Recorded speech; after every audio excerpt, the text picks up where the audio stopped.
It gives me pleasure to join you today for this year's Mashujaa Day celebration, a day we set aside to honor our heroes and heroines. My warm greetings to all Marsabit families in every corner of this county, and to all those who may be outside but still regard Marsabit as their home. As you all know, Kenya's road to independence was truly long and rough. It took the sustained effort and self-sacrifices of many brave people, some of whom lost their lives in the struggle to set us free. Coming here today to pay tribute to the fearless men and women who fought for our independence is such an admirable show of patriotism, and I thank you all for coming. On this day, we also recognize the great efforts of all pre-independent and post-independent leaders who laid the foundation for our socio-economic and political growth. The only befitting reward we can accord them is to live up to their dreams by sacrificing all our other narrow interests for the sake of our country. Beloved people of Marsabit, the heroes and heroines we celebrate today come from all walks of life and from every community across Kenya. Heroes of our time, both recognized and unrecognized, are also numerous and can even be found in every part of this county. A nurse here in Laisamis being woken up in the middle of the night to go and attend to a patient, the only car owner in a far-flung village, and a boda rider who unconditionally wakes up past midnight to offer emergency services, parents who struggle to pay school fees for their children, a person who, out of his kindness, offers to pay fees for a less fortunate child, people who have set up orphanages and children homes, and those who have created WhatsApp pages for charitable causes are all our heroes. I salute you all. This day is marked to observe your unsung deeds and personal sacrifices. Ladies and gentlemen, since taking over the mantle of leadership 1 year ago, your government has done tremendous work across all parts of this county and across all sectors. We have improved and expanded health services, invested heavily in water services, education and training, agriculture, livestock and fisheries development. We have focused and continue to focus our attention to improvement and expansion of government services so that essential services are not only available and affordable, but are also of high quality. We have undertaken a very comprehensive consultation across all the 20 wards of this county, put together all the views, and we have now finalized our 5-year development plan, the CIDP, for 2018-2022. The plan is now with the County Assembly awaiting approval. However, the finalization of the CIDP will not be the end of our consultation with you. We will use every chance available to seek your views on your development concerns, emerging challenges and opportunities. I strongly believe that the days when the government knows everything are long gone.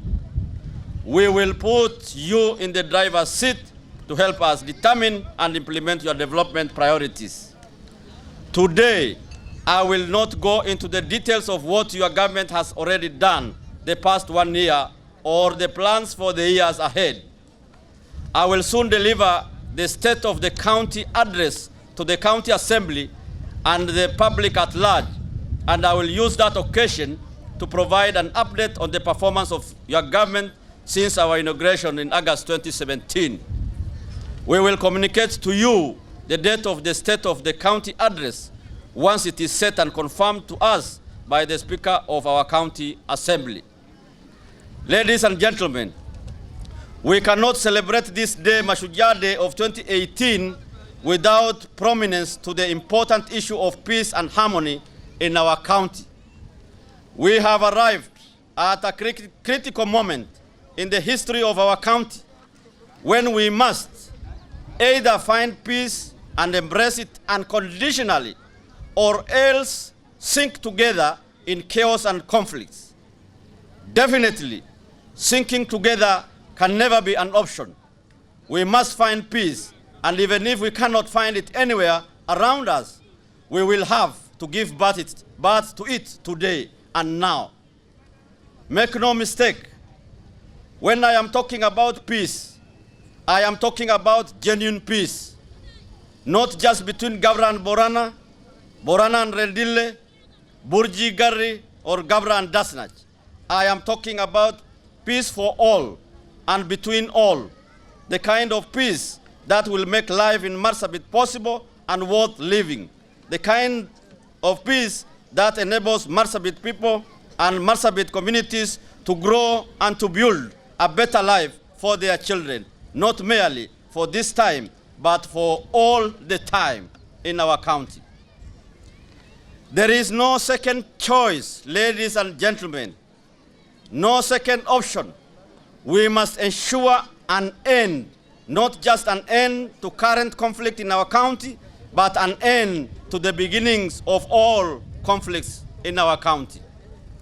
Fellow county men and women, undoubtedly, Marsabit County is a home to many communities and ethnic groups with diverse social and cultural heritage. For too long now, this diversity has been misused by some to breed hatred and cause inter-ethnic wars. It appears that there are war merchants in towns who plan and cause wars, mostly in the rural areas, amongst the already very poor rural folks.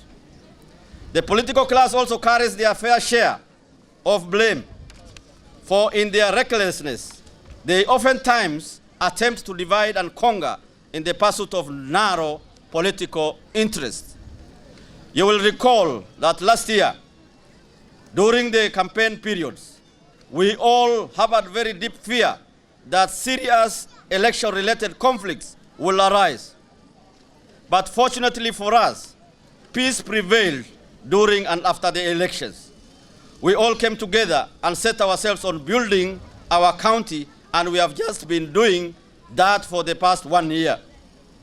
The recent skirmishes in Moyale, where the business community regrettably lost properties worth millions of shillings, and the conflict in parts of Saku and North Horr sub-counties are great drawbacks and such a shame on us all in Marsabit County.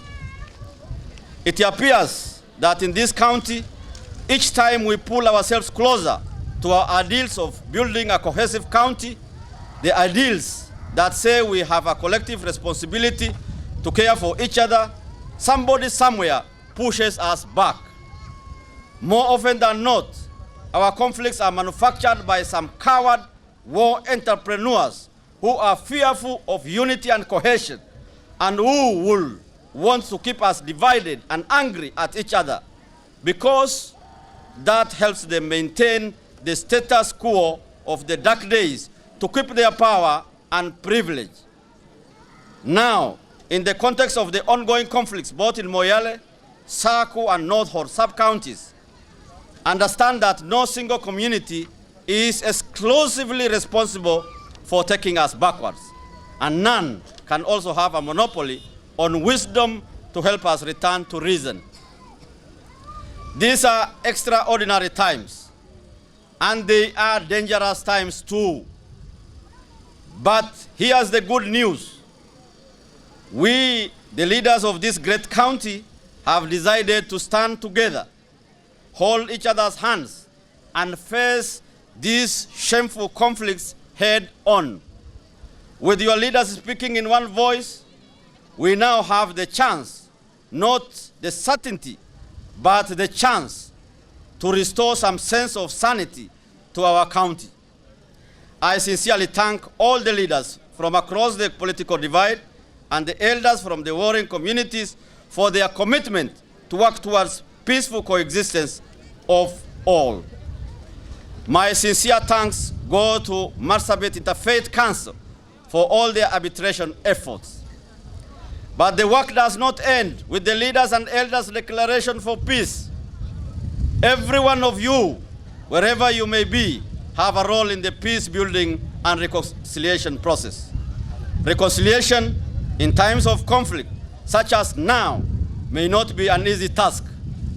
We could just focus on our differences, bring to memory the past conflicts, and think that it will be difficult to agree on anything and to find a basis for common ground. Of course, warmongers will tell you that there is no common ground between the warring communities. But I am here to tell you today that common ground exists. Maybe it's not fashionable to say that right now. Maybe it's hard to see and hear it with all the nonsense and noises going on. But common ground exists. We have seen it.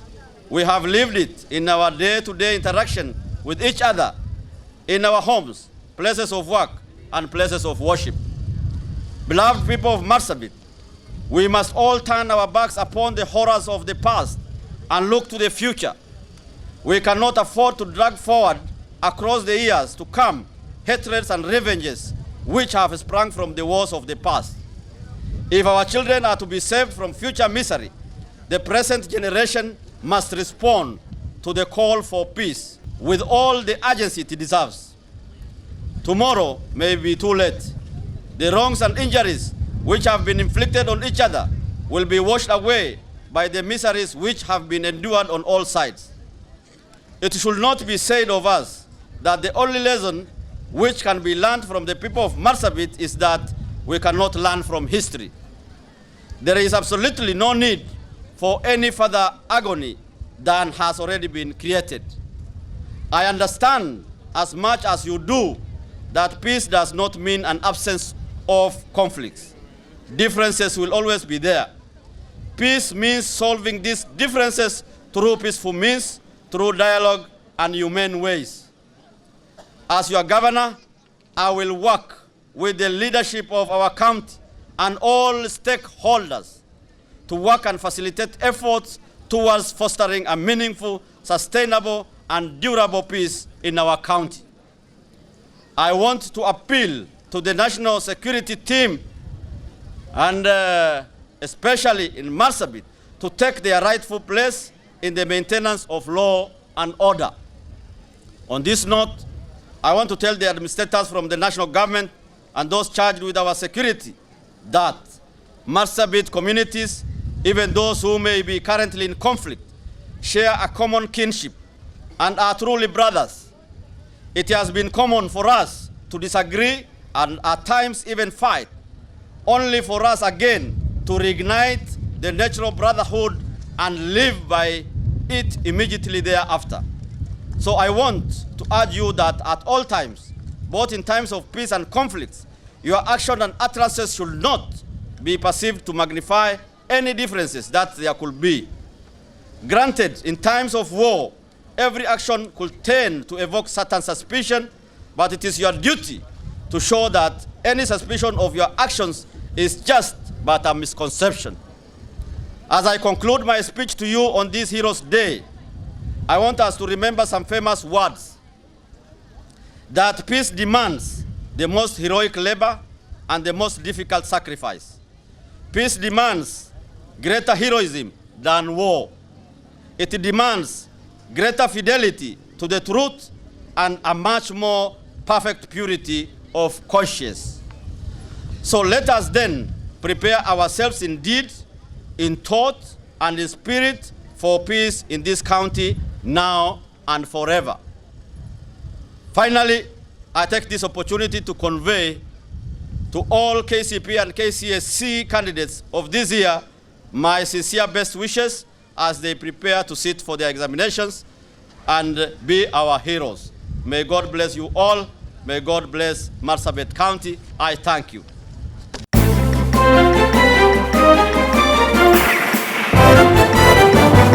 Kayo TV.